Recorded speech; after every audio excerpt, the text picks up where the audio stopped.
hello guys so आज चाहिँ हामीले प्रि अर्डरमा जुत्ता हैन सु अर्डर गरेको थियौँ र आज आइपुगेको छ र आज हामीले अनबक्स गरिरहेको छौँ है त गाइस अनबक्स गरिरहेको छौँ र यो चाहिँ फुन्जलिङबाट पठाएको र मेबी यो प्रोडक्ट चाहिँ इन्डियाको जस्तो पनि लाग्यो तर maybe it is imported from Bangkok जस्तो पनि लागेको थियो गाइस हो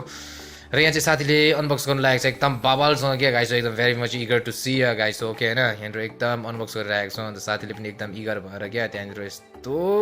स्पिड खोल्दैछ क्या गाइस हो ओके यहाँ चाहिँ तीनवटा सेट जुत्ता छ गाइस हो क्या तीनवटा सेट जुत्ता छ र जुत्ता पनि एकदम बाबालको हामीले एकदम अर्डर गरेको थियौँ गाइस हो एकदम यो चाहिँ होइन गोल्डले बनेको हो गाइस हो होइन अन्त एकदम दामी छ सो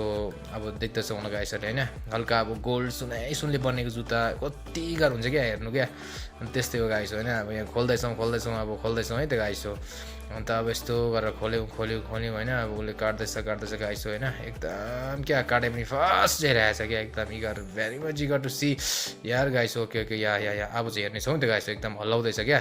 अन्त अब चाहिँ हेर्नेछौँ नि त गाइस ओके या कमन ओके उतापट्टि खोलिसक्यो गाइस हो क्या यतापट्टि चाहिँ अब रेडी भइसकेको छ अब खोलिगयो अब गाइस हेर्नु त बाबल देखिन्छ क्या गाइस हो अब चाहिँ हेर्नुहोस् है त गाइस हो अब चाहिँ त्यो लास्ट हो गाइस हो त्यो खोलिसकेपछि अब स्योर भेटिहाल्छ वाउ यार गाइस हो यो है गाइस हो के गोल्डले बनेको जुत्ता चाहिँ अब बेसी नसोच्नु नि फेरि अघिदेखि इगार भइरहेको थियो सबैले गोल्डको भनेर यो जुत्ता चाहिँ देख्यो होइन यस्तै छ जुत्ता चाहिँ यस्तै है त्यो गाइस यस्तै जुत्ता चाहिँ गोल्डले प्योर बनेको छ नि त देख्नुभयो यस्तो छ फर्कै हेरौँ त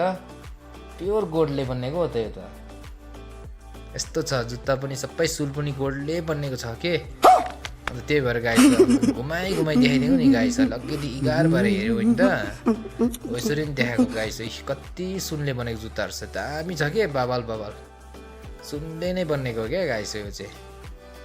हुन्छ गाइस हो the video is just for fun guys